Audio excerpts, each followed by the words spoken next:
Hello, everyone. Welcome into Above My Pay Grade. My name is Eric. The world continues to fall apart. And one of the things that I am constantly thinking about is the philosophy of money and what money actually is. And rhetorically speaking, you should ask yourself that question, what you think money is. But my idea is it's a measuring stick for the economy. And that's why we're seeing a lot of supply chain issues because the measuring stick itself it aggregates all this data, and as you're trading, if the measuring stick, which is money, let's take for example, I give you a ruler, and you think it's 12 inches, but unbeknownst to you, I changed it and it's actually 11 inches. So everything you do, you're gonna miscalculate, right? And so if you're trying to calculate profits, you're trying to forecast the future using money as your measuring stick, using returns, fixed labor costs, and inflation is running rampant, and the dollar or whatever fiat currency you use is being devalued. It makes it very difficult to run a business because the measuring stick is constantly changing. Hopefully that makes sense. But the world is dealing with this. Companies are dealing with this, and you're seeing it play out in different industries. One of those industries is the railroad. Yesterday, Biden tweeted that he wants Congress to act in this negotiate at the negotiating table with the labor unions for the railroad. And Congress does have the power to do this. But let's take a look at the story here from NPR. It talks about this was let's see, 8 days ago, and it has escalated since 8 days ago. But it is kind of interesting what's going on here. So the largest rail union rejects contract and stokes fear of strike. So if the union and the railroad company don't come to a agreement by December 8th, the strike starts on December 9th, just in time for the holiday season. All right, so it says here in the article, on the eve of the holiday season, workers at the heart of supply chain are once again threatening to strike. 4 freight rail unions with a combined membership close to 60,000 rail workers have voted down the 5-year contract agreement brokered by the Biden administration back in September. So they helped mitigate this disagreement back in September, and it went back to the union. The union still said, nope, not good enough. The latest rejection came Monday from the largest unions representing 28,000 conductors, brakesmen, and yardsmen. Roughly 30% of freight moves by rail in the U.S., everything from chlorine, corn, and cars. The Association of American Railroads estimate that the nationwide rail shutdown could cost the country $2 billion a day in lost economic output. So, what's their gripe? In September, the 2 largest rail unions, Smart Transportation Division and the Brotherhood of Locomotive Engineers and Trainsmen, came to Washington to try to resolve their differences with the railroad companies. They brokered a deal back in September, and the deal gave workers a 24% raise over 5 years. Now, keep that in mind. Remember, I said money is the measuring stick, and if money's value is constantly changing, these 5-year contracts become very difficult because a 24% raise with a 50% inflation rate over 5 years, let's hypothetically say, over the next 5 years, we have 10% inflation. So they're technically taking a 25% pay cut over the next 5 years. And so these contracts go into existence, and they're written for 5 years, and they're expecting the measuring stick not to change. Unfortunately, it is. And that just makes contracts very difficult in this time.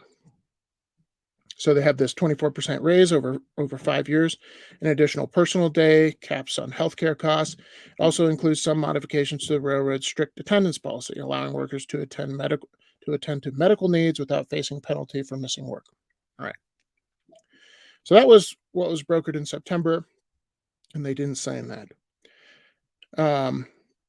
So they voted no to that because they think that they're not getting enough sick leave, which is their prerogative. I'm not against labor unions.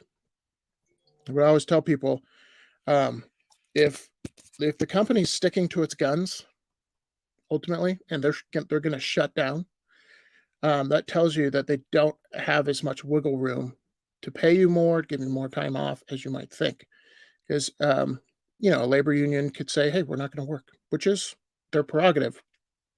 But if the company is willing to shut down, um, that tells you they don't have as much wiggle room or margin as you might think.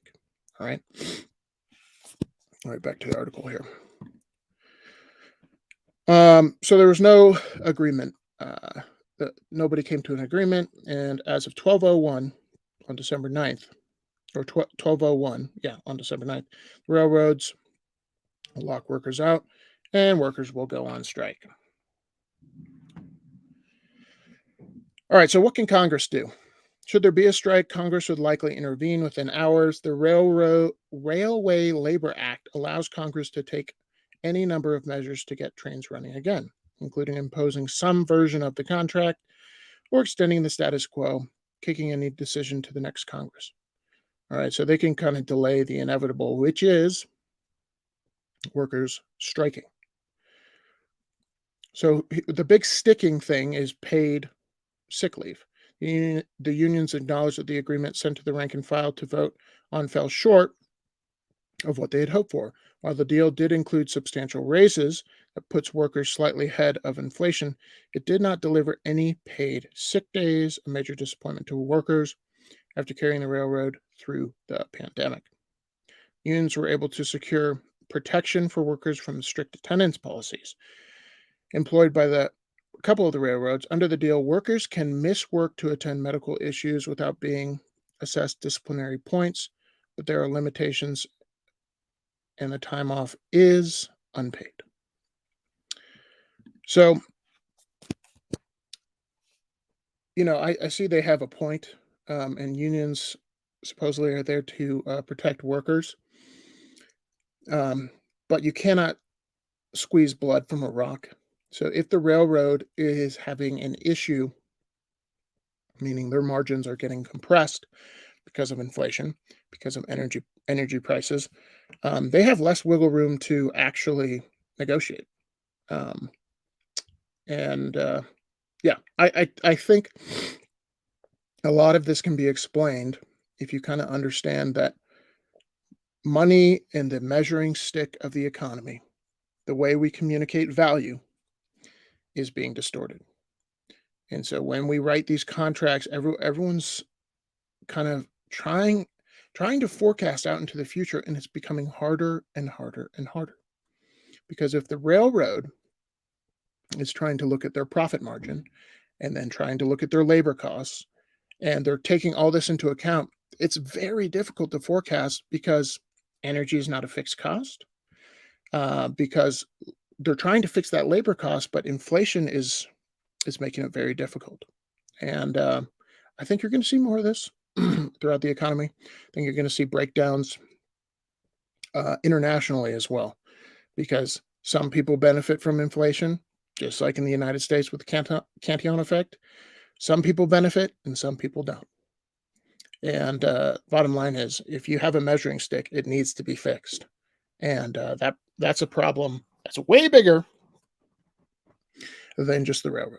All right, let me know what you guys think in the comments below. See you in the next one. Peace.